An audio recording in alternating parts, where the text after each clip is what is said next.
Power में थे और जोशी साहब उनके मुख्यमंत्री भी थे। उस वक्त उनको ये सब चीज़ें याद नहीं आई। जब अब ये सब चीज़ें अचानक उठा रहे हैं और उठाने का मकसद एक ही है कि पूरे देश में जो अल्पसंख्यक समाज मुसलमानों के ताल्लुक से जो एक हेट को इंस्टीट्यूशनलाइज कर दिया गया है बीजेपी की तरफ से, ये उस इंस्टीट्यूशनलाइज हेट का प्रमोशन है और कुछ भी नहीं है। तो इसीलिए हम देख रहे हैं कि जहां जहां बीजेपी की सरकारें हैं वहां पर रूल ऑफ लॉ नहीं है, बल्कि रूल बाय बुलडोजर चल रहा है।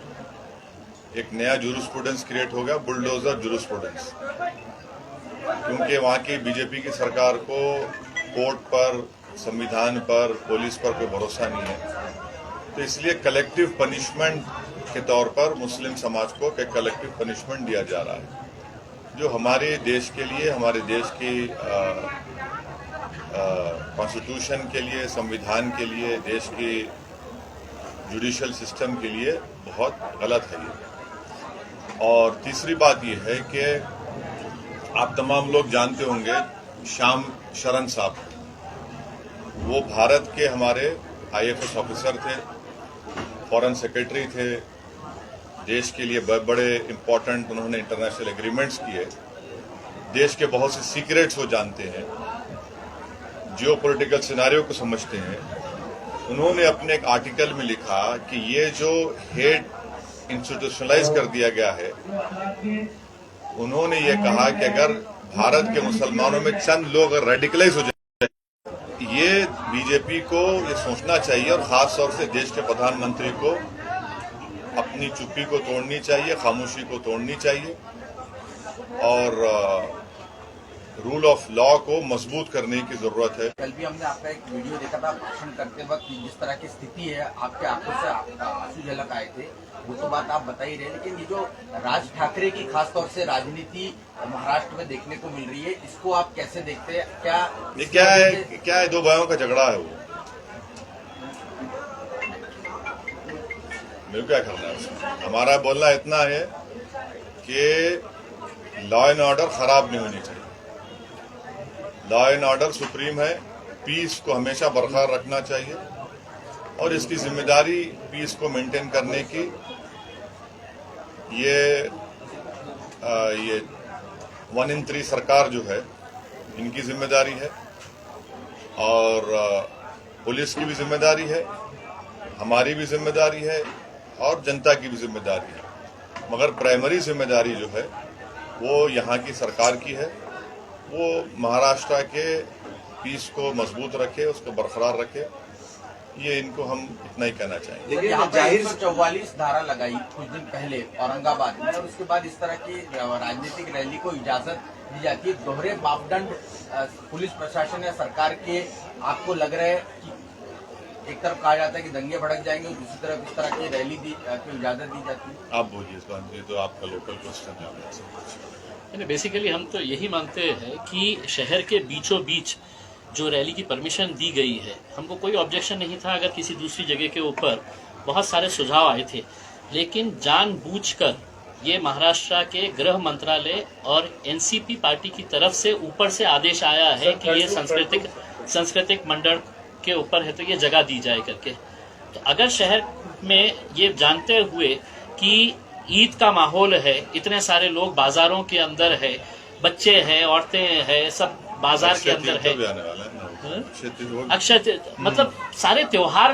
का जो है 2 साल के बाद है तो लोग है तो मार्केट के अंदर आए हैं, दुकानदार जो है वो पूरा अपना सामान भर के रखे हुए है, और ऐसे माहौल के अंदर उन्होंने यहाँ पर परमिशन देना, कहीं ना कहीं ये एक ऐसी एक चाल चली जा रही है जिसके अंदर उन्हें कोई फर्क नहीं पड़ता है कि शहर का माहौल खराब हो, जिले का माहौल खराब हो, हमने परमिशन दे दिया तो आओ भाषण दो और आपको क्या करने का है करके। तो ये बहुत ही आपको लगता क्यों है कि माहौल खराब होगा राज ठाकरे के स्पीच के बाद में? देखिए ऐसे मुद्दे उठाएंगे वो कि जो माहौल खराब हो जाए। नहीं, देखिए ऐसा नहीं, सरकार की जिम्मेदारी है कि वो न सिर्फ औरंगाबाद, महाराष्ट्र महाराष्ट्र प्रदेश में वो पीस को बरकरार रखे, वो उनकी जिम्मेदारी है। क्योंकि परमिशन देना नहीं देना वो उनका प्रोगेटिव, हमारा नहीं है। अब उनको इस जिम्मेदारी को निभाने की जरूरत नहीं, लेकिन आप जिस प्रकार बार बार आपके बोलने में महाराष्ट्र सरकार का जिक्र आ रहा है, लेकिन महाराष्ट्र सरकार क्या आपको लगता है, क्योंकि राज ठाकरे ने उनकी जो गुड़ी पड़वा रैली थी उसमें भी लाउड स्पीकर के बारे में जाहिर तौर पर बात की, जिससे 2 गुटों में हिंसा हो सकती है। साथ ही साथ उत्तर सभा करके ठाना में ली थी, उसमें भी ली है। तो आपको फिर भी महाराष्ट्र सरकार से उम्मीद लग रही है क्या इस मामले में? तो आपको लगता है उसी वक्त एक्शन लेनी चाहिए थी, ऐसा लगता है, या आप मांग करना चाहोगे? हमारा मानना यह है और हमारा डिमांड यह है कि आप अगर किसी को परमिशन देते हैं तो आपको ये देखना जरूरी है कि जहां भी आप परमिशन दे रहे हैं वहां पर लॉ एंड ऑर्डर मेंटेन रहे, कोई ब्रीच ऑफ पीस ना हो। ये उनकी जिम्मेदारी है और हम उम्मीद करते हैं कि वो इस जिम्मेदारी को निभाएंगे। सर, इसमें एक बात लिखी गई है कि भाजपा का हिंदुत्व खराब बताने के लिए उनको मुसलमानों पर अटैक करना पड़ा। क्या फिर से बोलिए? भाजपा को उनका हिंदुत्व सही है बताने के लिए उनको मुस्लिम पे अटैक करना पड़ा। फिर बाद में शिवसेना आई, उन्होंने वही नीति दोहराई। अभी मन से भी आकर वही कर दिया। कल जलील साहब से मैंने यही सवाल पूछा था, तो उन्होंने बताया कि किसी को अपना हिंदुत्व अगर बताना सही है तो मुस्लिम कम्युनिटी को पंचिंग बैग बनना पड़ेगा। क्या बनना पड़ेगा? सॉफ्ट टारगेट बना के है तो ये नहीं, किसी माइका लाल में हिम्मत नहीं है कि हमारे पंचिंग बैग बना सके। याद रख लो आप। नहीं, सुनिए आप, नहीं, सुनिए, हम पंचिंग बैग नहीं है, हम इंसान हैं, भारत के नागरिक हैं। अगर कोई ये समझ रहा है कि पंचिंग बैग है तो ये गलत समझ रहे हो लोग। हमारा मानना ये है कि देश की जो पॉलिटिक्स हो रही है उसमें पूरी कोशिश ये हो रही है कि सबसे बड़ा हिंदुत्व की आइडियोलॉजी पर कौन मानने वाला है। तो उसमें कांग्रेस भी रेस में है, भाजपा है, शिवसेना है, आप पार्टी है, एनसीपी है, समाजवादी पार्टी है। सब ये दिखाना चाह रहे हैं कि हिंदुत्व आइडियोलॉजी में हम सबसे आगे हैं। तो वो कंपटीशन हो रहा है, उसका वो हो रहा है। सर, एक महाराष्ट्र में एक वाकया हुआ जिसमें नवनीत राणा और जो निर्दलीय सांसद है, आपके साथ ही पार्लियामेंट में काम करते हैं, उन पर सेडिशन का चार्ज लगा दिया। केवल इतना मेरा समझ गया सबका सवाल। सबसे पहली बात तो ये है, अगर मैं और इम्तियाज जलील साहब ये बोल देंगे कि मैं देश के प्रधानमंत्री के घर के सामने जाकर सूरह यासीन पढ़ूंगा, माने कुरान में एक चैप्टर है, आप क्या बोलेंगे? बोले हम कॉल करेंगे। आप तो rapid action force, CRPF, BSF लगा के गोली चला देंगे, है ना? वो तो ठीक नहीं है। दूसरी बात ये कि सेडेशन चार्ज लगाना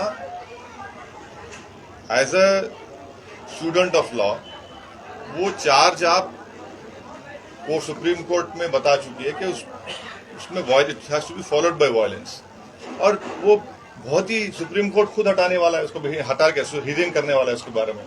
तो सेडेशन चार्ज लगाना मेरे ख्याल से ये लगा दो, डाल दो अंदर, वैसा नहीं। तो सेडेशन के बारे में मेरा मानना है कि सुप्रीम कोर्ट जो उसको अभी देख रहा है वो बिल्कुल सही देख रहा है सुप्रीम कोर्ट। मगर उनका ये कॉल करना, मेरे को कोई ना उनसे मोहब्बत है पॉलिटिकली, ना जिसके घर पे जा रहे थे उनसे मेरे को पॉलिटिकली मोहब्बत। मगर अगर हर कोई ये बोलेगा कि नहीं मैं अब इम्तियाज जलील घर के सामने करूंगा, तो मेरे घर के सामने क्यों आएंगे भैया? तो बॉम्बे हाई कोर्ट ने भी जो ऑब्जर्वेशन किया है कि आप एक इलेक्टेड रिप्रेजेंटेटिव हैं, आप पे भी एक जिम्मेदारी होती है। आप प्रोटेस्ट करिए, प्रोटेस्ट करने से कौन रोकते हैं आपको? अगर हम और इम्तियाज जलील अब एक कॉल कर देंगे कि जितने बीजेपी के नेताओं के घर है हम जाके वहां कुरान पढ़ेंगे, तो रीजनेबल नहीं है ना ये। तो आप भी उसको देख के करिए। सर, महाराष्ट्र चार्ज लगा देना मैं कोई प्रैक्टिसिंग लॉयर नहीं हूं, ना मैं कोई लीगल ईगल हूं मैं। वो तो मगर मेरे छोटा मोटा जो लॉ मेरे को मालूम, सेडेशन चार्ज लगाने से प्रूव नहीं होता, क्योंकि मुझ पर भी चंद्रबाबू नायडू 1996 में और 98 में मेरे को सेडेशन लगाए थे, प्रूव ही नहीं कर सकते यार, सिवाय इसके कि दगा दिए पेपर में, मीडिया में आप लोग उछाल देते। बट सुप्रीम कोर्ट राइटफुली उसको अभी एग्जामिन कर रहा है।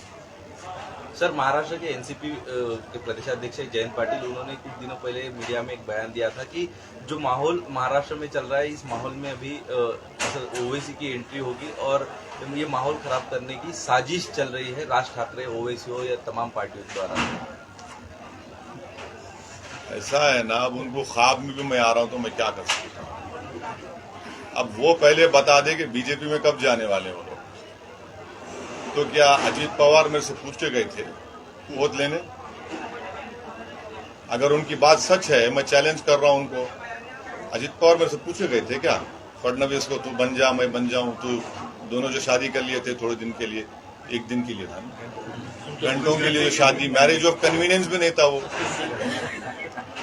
मेरे से पूछ के करे थे दोनों। ऐसा हो गया माहौल कि अगर मैं आ रहा हूं बोले तो इनको रात में नींद खराब हो जाती है। तो अब वो करते बोलते, अरे तुम सरकार में है, आप क्या कर रहे? आप सरकार में, आप अपनी जिम्मेदारी निभाओ ना। ओवैसी जी, संजय राउत जब राज ठाकरे की आलोचना करते हैं, उनका कहना है कि राज ठाकरे ये हिंदू ओवैसी है। इस बात को आप किस तरह से देखते हैं? खामखा देखिए, खींचे जा रहे हैं। अब देखिए ना, मेरे बाप का नाम ओवैसी है, अब्बा का नाम ओवैसी है।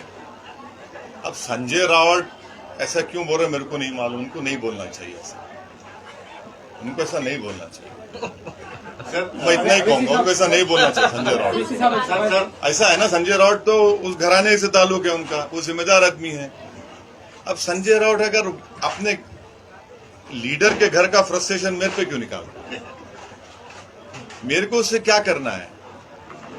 वो भाई भाई का झगड़ा है ना, तुम बिठा के मिला दो उन लोगों को। अरे ओवैसी ओवैसी ये सब क्या, तुम क्या जो तुम बीजेपी के साथ साल जो हनीमून मनाए वो क्या था? मोदी को वोट दो बोले आप 2014 में 19 में, वो क्या था? तुम तो 370 पे साथ दिए। तो ये बकवास है ये, और क्या है? अब तो हालात ऐसे हैं कि जो मस्जिदों से लाउडस्पीकर हटाने का मुद्दा है, आपका उस पर क्या व्यू है? देखिए हमारा मानना यह है कि ये सब इसलिए किया जा रहा है क्योंकि माहौल जो मुसलमानों के खिलाफ हेट का बन रहा है उसी का किस्सा है। 3 तारीख को अल्टीमेटम दिया है राज ठाकरे ने, तो डबल। अरे भाई, आप ये सवाल मुख्यमंत्री से पूछिए, आप ये सवाल शरद पवार साहब से पूछिए। आप बताइए ना कि आप क्या करने वाले हैं। मैं मुख्यमंत्री हूं क्या? जिस दिन इम्तियाज जलील मुख्यमंत्री बन जाएंगे हम बता देंगे आपको क्या को अल्टीमेटम दिया तो क्या करते हम। ये तो सरकार को बताना है ना। लेकिन आपके कार्यकर्ताओं को आप क्या कहेंगे कि अगर हनुमान चालीसा बजाई जाती है सभी देखिए, एक बात है, हम पीस और अमन को मजबूत करो बोल रहे हैं, मगर आप जैसा बोल रहे हैं हम पंचिंग बैग नहीं है, हम पंचिंग बैग नहीं है। सर, बात मुसलमानों की सॉफ्ट कॉर्नर करने की हो रही है। हाँ, बात मुसलमानों के सॉफ्ट कॉर्नर हम बता रहे हैं, सॉफ्ट टारगेट किया जा रहा है। इसी बीच में बीजेपी ने एक और एलिगेशन लगाया है कि जो गोरखपुर कांड में जो अब्बासी है वो आईसीस के लोगों से सोशल मीडिया के जरिए बातचीत करते थे और कई सारे ऐसे प्लान्स को भी वो ऑनलाइन सर्च करते थे। तो ये भी एक मुसलमान व्यक्ति ही क्यों? ये अब्बासी भी एक मुसलमान व्यक्ति ही है, वो आईसीस से कनेक्टेड था। एक बार दोबारा आज आपको मालूम आज क्या हुआ? कल अयोध्या में क्या हुआ? मुसलमानों की नमाज की टोपी पहनकर मुसलमानों की ही मस्जिद में ले जाकर सुअर का गोश्त फेंके और पकड़े गए। कौन था वो? बजरंग दल के ऑर्गेनाइजेशन से था। कौन थे भाई ये लोग? जहां तक सवाल टेररिज्म का है तो फिर ये इखलाक को, पीलू खान को, रकबर को मारने वाले कौन है भाई? और तीसरी बात यह है कि आप पूरी तहकीकात करिए। हम तो हर किस्म के वायलेंस को, टेररिज्म को कंडेम करते हैं। आज ही बेंगलुरु में कर्नाटका में एक साहब जो है मस्जिद में चले गए कल, जहां पर लेडीज मुस्लिम नमाज पढ़ रही थी, कपड़े उतार दिया उनके सामने जाकर और गाली देना शुरू कर दिया। कौन है ये लोग? फिर रेडिकलाइज कौन कर रहा है इनको? मैं शुरू से कह रहा हूं रेडिकलाइजेशन हो रहा है। और मैं तो अब मेरे पे जो गोली चली मेरी गाड़ी पे गोली चली तो मैं किसी समाज को ब्लेम नहीं किया, मैं बोला वो रेडिकलाइज क्यों हुआ। आप रेडिकलाइजेशन पे रोको ना, उसको रोक लगाइए रेडिकलाइजेशन पे। रेडिकलाइज अगर कोई भी हो रहा है तो रोक लगाइए, क्यों हो रहा है उसके आपको मालूम, मगर आप तो खामोश बैठे हुए हैं। सर 2019 में लोकसभा चुनाव न लड़ते हुए भी जिस प्रकार ने राज ठाकरे ने एक अलग अंदाज में मोदी के खिलाफ प्रचार किया था, और अभी हालात ऐसे हैं कि नहीं मगर बी टीम में हमको भी बी टीम ना, नहीं हम पूरा डील हम कर लेते। अब आप देखो, आप हम लड़के शिवसेना को हराए, हाँ वो तकलीफ है संजय राउत को कि औरंगाबाद की हिंदू मुस्लिम दलित जनता ने शिवसेना को हरा दिया, तो वो गुस्सा मेरे पे कभी कभी निकाल लेते। सर आखिरी सवाल मेरा ये है, मेरी तरफ से आखिरी सवाल ये है कि फिर एक बार कल की सभा में हो सकता है कि औरंगाबाद का नाम संभाजी नगर किया जाए, इस मांग को आगे बढ़ाते हुए सरकार पर दबाव बनाएंगे। सर आपकी और सर की दोनों की प्रतिक्रिया थी। बोलते यार क्या तुम इम्पोर्टेंस दे रहे थे लोगों को, आप लोग खामखा धूप में। एक बात सुनिए, क्यों इतना धूप में टाइम खराब कर रहे हैं आप? जाइए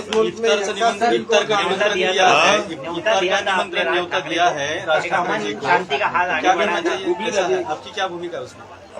अब वो दावत दिए चुके हैं, वो दावत मेजबान आप हैं, पूछिए मेजबान से।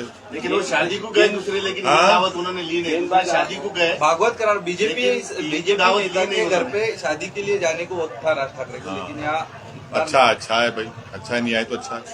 तेज गेंदबाज आप हो, लेकिन इम्तियाजी बिजली डाल दिए राज। हाँ वैसा है ना, वो आप ही की बिरादरी से आए तो उनको गोली डालना अच्छा आता। सर इस मुल्क में यक्सा सिविल कोड नाफिज करने की बात की। देखिए एक बात सुनिए, यक्सा सिविल कोड को इस देश की जरूरत नहीं है। हमको आप ये बताइए, आज बीजेपी अमित शाह साहब ये सब बोल रहे हैं, आपको मालूम गोवा में जो सिविल कोड है कैसा सिविल कोड है?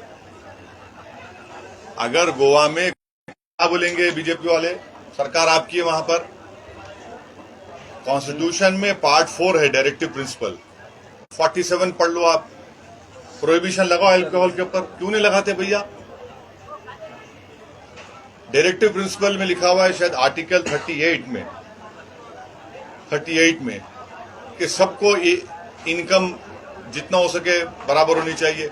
कहाँ इनकम किधर है? देश की 90% दौलत देश के 10-15 पूंजीपति के पास है। फिर उसी से डायरेक्टिव प्रिंसिपल लिखा हुआ है कि इक्विटेबल डिस्ट्रीब्यूशन ऑफ रिसोर्सेज होना चाहिए। अरे कहाँ है भैया, कहाँ हो रहा है? आप सिर्फ इसके अच्छा हमारे को ये बताइए कि शराब के ऊपर क्यों पाबंदी नहीं याद करते? शराब लगाओ ना पाबंदी, बंद करो शराब। बीजेपी जहां सरकार में आप डायरेक्टिव प्रिंसिपल्स का महात्मा गांधी ने खुद बोला था, जैसा आपने गुजरात में लगाया, चलो वैसा ही थोड़ा बहुत करके लगाओ ना, लगाओ आप जहां सरकार में। शराब पे आप नहीं लगाना, बंद नहीं करना चाहते। क्यों बंद नहीं करना चाहते? क्योंकि शाम में 6:30 बजते कि आपको होना, आपको ठंडा होना, आपको नहीं तो आप ढीले पड़ जाते। लगाओ ना, आप लगाओ। वो तो मैं तो उसको गंदी चीज बोलता हूं। पूरी बुराइयों की जड़ शराब है, जिसकी वजह से भारत में हर साल मेरे ख्याल से 2 या 3 लाख लोग मरते एक्सीडेंट में, आधे ज्यादा तो शराब पी के टक्कर मारते। महिलाओं पर वायलेंस होता, बच्चों पे वायलेंस होता। आप बंद करो ना। अभी डायरेक्टिव प्रिंसिपल में लिखा हुआ है, शराब क्यों नहीं बंद करना चाह रही बीजेपी? बंद करो ना, चलो आपके स्टेट में लगा दो, बंद कर दो। आप वहां नहीं बंद करेंगे तो यूनिफॉर्म एंड कॉमन कोड में जमीन आसमान का फर्क है कि दयाबागा स्कूल ऑफ थॉट रहेगा, मिताक्षरा स्कूल ऑफ थॉट रहेगा, बताओ हमारे को। और हिंदू अनडिवाइडेड फैमिली में टैक्स रिबेट मुसलमानों को, सिख को, क्रिश्चियन को क्यों नहीं मिलता भाई? ये राइट टू इक्वालिटी का वायलेशन नहीं है। और मेघालय, मिजोरम, नागालैंड में हमने कॉन्स्टिट्यूशन में उनके कल्चर को प्रोटेक्शन करने का वादा किया कॉन्स्टिट्यूशन में, आप उसको निकाल देंगे? हाँ, और मेरा जो कल्चर है मुस्लिम, वो आर्टिकल 26 का प्रोटेक्शन है मेरे को। इकोनॉमी बढ़ गई, कोयला निकालने के लिए आपको पैसेंजर ट्रेन को कैंसिल करना पड़ रहा, आपको अनएम्प्लॉयमेंट बढ़ रहा, महंगाई बढ़ रही, मगर आपको फिक्र है यूनिफॉर्म सिविल कोड की। हम इसके खिलाफ है और लॉ कमीशन खुद ये कह दिया कि भारत में यूनिफॉर्म सिविल कोड की जरूरत नहीं। अब 108 ऑफिसरों ने, रिटायर्ड ऑफिसरों ने पीएम को लेटर दिए और पीएम साहब ने अब तक जवाब दिए नहीं, उसके बारे में आप क्या कहना चाहते हैं? पीएम साहब प्रेस कॉन्फ्रेंस ही नहीं कर रहे 7 साल में, खाली अपने चहितों को बुला के 1-to-1 कर लेते भी जाए थे। लेटर का जवाब दिए नहीं ना। हाँ लेटर का जवाब दिए नहीं अभी तक। हाँ, क्या देंगे, उन्होंने कहाँ जवाब दें। जिस तरह से मुल्क में अक़लियतों पर मज़ालिम बढ़ रहे हैं, बैनुल अक़वामी सतह पर मुल्क को यानी हज़ीमत उठाना पड़ रही है। नहीं, ये तो सोचना है ना, तो मुल्क की बरसर इख्तिदार जमात जो है बीजेपी, उनको सोचना है। वो तो मुसलमानों पे ऐलान जंग कर चुके हैं। सर, एक आखिरी सवाल होगा, 3 तारीख का भी वक्त आ रहा है और जिस तरह से हम जिक्र कर रहे थे लॉ एंड ऑर्डर का कि राज ठाकरे द्वारा धमकी भी दी गई है, तो क्या कह सकते हैं कि सरकार ने रेगुलेशंस तो दी हैं लेकिन ये साफ कहता है कि आप पहले कुछ कर देंगे उसके बाद हम एक्शन लेंगे, तो क्या सरकार इंतजार कर रही है? हम यही बोल रहे हैं सरकार को, आप परमिशन दिए, आपकी जिम्मेदारी है कि महाराष्ट्र में पीस होना चाहिए, आपकी जिम्मेदारी है, आप इस जिम्मेदारी को निभाइए। आप, हम भी यही चाहते हैं कि महाराष्ट्र में अमन रहे और इंशाल्लाह अमन रहेगा। अगर कोई धमकी दे रहा है, कोई ये बोल रहा है, तो फिर भाई सरकार बड़ी है या क्या बड़ी है, बताइए ना आप। सर, इम्तियाज सर ने पिछले महीने में एक प्रपोजल दिया था महाविकास आघाड़ी सरकार को कि उन्हें महाविकास आघाड़ी सरकार में ज्वाइन किया जाए, उस 3 पहिया गाड़ी को एक चौथा पहिया एमआईएम का लगाया जाए। क्या लगता है? उन्होंने बोल दिए, उधर से क्या हुआ फिर? आपको लेकर के शरद पवार को मिलने जाने वाले थे। हाँ? आपको साथ में लेकर के इम्तियाज सर शरद पवार को मिलने को जाने वाले थे, मिलने को गए नहीं, इसलिए कुछ हुआ नहीं होगा। क्या बोलेंगे, वो हमारे नाम से नफरत करते भाई, हमारा नाम सुन के वो लोगों को पेट में दर्द शुरू हो जाता है। मगर एक्सपोज तो हो गए ना। आप असेंबली चुनाव में कांग्रेस और राष्ट्रवादी कांग्रेस हर सभा में महाराष्ट्र के मुसलमानों जाके बोलते थे कि ओवैसी को वोट मत दो, भाजपा शिवसेना को रोकना है। और जैसा चुनाव हुआ, आप शिवसेना से शादी कर लिए। और मुसलमान क्या करना, हमारा मुसलमान को धोखा दिया आप। सुनिए, महाराष्ट्र के मुसलमानों को आपने धोखा दिया ना। आपने कहा कि भाजपा शिवसेना को वोट मत दो और ओवैसी को वोट मत दो, मगर आप जो चुनाव हो गए, आप दोनों मिलकर शादी कर लिए, तीनों मिलकर बल्कि। तो ये इनका धोखा दिए जनता को, जो सेकुलरिज्म के नाम पे वोट दिया। और कैसा बताइए कि असेंबली में खड़े होकर शिवसेना का मुख्यमंत्री बोलता है कि हमने बाबरी मस्जिद तोड़ा। ये बताइए, शरद पवार साहब और राहुल गांधी, सोनिया गांधी इसको एग्री करते हैं इस बात को? जो मुख्यमंत्री खड़े होकर बोल रहा है कि हमने बाबरी मस्जिद तोड़ा, आप उसके साथ बैठे हुए सरकार में और आप उंगलियां मेरे तरफ उठाते, किस मजा है? कौन दिया अख्तियार आपको मेरे पे उंगलियां उठाने का? आप ही तो बैठे हुए ना साथ में, सत्ता में बैठकर गुलाब जामुन खा रहे। अब सत्ता में आए तो सब भूल जाते। अब कल कोई इसमें से पार्लियामेंट चुनाव से पहले कोई कूद गया बीजेपी की तरफ, सेकुलरिज्म जिंदाबाद। तो कोई कूद सकता है क्या? हाँ, कूद सकता है कोई? कितने कूदेंगे देखो तुम, ये लोड करके रख लो तुम, जब होगा तुम आना तो मैं तुमको बोलूंगा। सर, एक सवाल ऐसा है कि राज ठाकरे की रैली के बाद में बहुत सारे पार्टी जब रैली की सिलसिला शुरू होगा, उद्धव ठाकरे भी रैली ले रहे हैं मुंबई औरंगाबाद, तो क्या एमआईएम भी एक रैली करेगी? वैसे भी मुंबई की रैली पेंडिंग है आपको। नहीं करेंगे, क्यों नहीं करेंगे? करेंगे, एक नहीं कई जगह करेंगे। जवाब दे देंगे। और हमारे पास क्या है ना, हम जब रैली करते हम बुलाते नहीं, ए आ आ आ आ तू गाड़ी लेके आ, 5 लेके आ, 6 लेके आ, 4 लेके आ। लोग दिल से आते हमारे पास। नहीं, ऐसा नहीं होगी वही मैदान। अगर कल सुबह का परमिशन दे दो हमारे को, हम कर लेते रैली वही मैदान में। अरे कहीं पर भी दे दो, इम्तियाज जलील, डॉक्टर गफ्फार कादरी, एमआईएम को कल दे दो, हम आ जाते। हमारे को बुलाना नहीं पड़ता, उधर से तू 5, इधर से 6 लेके आइए, क्या है वो, ऐसा नहीं करते। इशारा किसकी तरफ है? राज ठाकरे की तरफ? सबकी तरफ है इशारा, सबकी तरफ है, एक की तरफ नहीं है। एमआईएम पार्टी जो है जमीन से जुड़ी हुई है, लोग सुनने आते, देखते, तो परमिशन ले हम करेंगे। अभी ईद भी सुझान दीजिए, फेस्टिवल है, लोगों को आराम से अपनी दोनों फेस्टिवल्स को सेलिब्रेट करने दीजिए। नहीं तो एक क्यों बहुत होंगी रैली, ये क्यों बोल रहे हैं? अब माशाल्लाह से आप हमारे साथ हैं। लेकिन वहाँ होंगी मराठवाड़ा सांस्कृतिक मैदान में होंगी जहाँ पर राज ठाकरे उद्धव ठाकरे नहीं, जब होगी, नहीं सुनिए, जब होगी आपको हम दावत देंगे, आप आइए ना। हमारे लिए आम खास है, इसमें आम खास जनता आती है उसमें। असद भाई, वंचित का आपने साथ छोड़ा है। हाँ, बहुत अच्छे पढ़े लिखे वेल रेड पर्सन कहे जाते हो। कौन मैं? महाराष्ट्र में अच्छी नजर है, आपको क्या लगता है? बीजेपी बार बार कह रही है कि शिवसेना बहुत कमजोर होती जा रही है हिंदुत्व को लेकर। हाँ, बीजेपी कह रही है कि शिवसेना कमजोर होती नहीं, मैं आप इसी रिलेटेड सवाल के जवाब में मैंने अभी कहा कि पूरे देश में कौन हिंदुत्व आइडियोलॉजी पे ज्यादा वफादार है,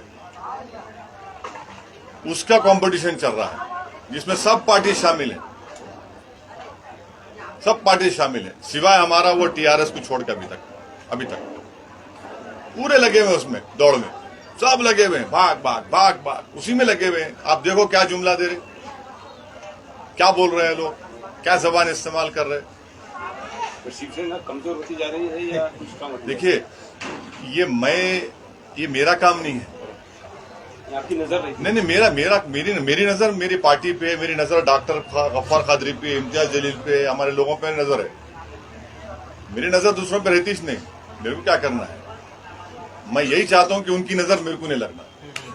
एक सवाल है। आखिरी बार ये 2 साल के बाद ही अचानक राज ठाकरे क्यों जागे? और मेरे को क्या मालूम भाई, मेरे को नहीं मालूम। वो दखन की एक कहावत है, कभी कोई बासी कड़ी को उबाला। चलिए सर, जिस तरह के हालात जा रहे हैं देश के, क्या आपको लगता है कि देश हिंदुत्व की तरफ जा रहा है? मैं वही तो बोला ना, वही तो बोला वही झगड़ा वही है, वही तो बोला। देख के आपका दाग भाई।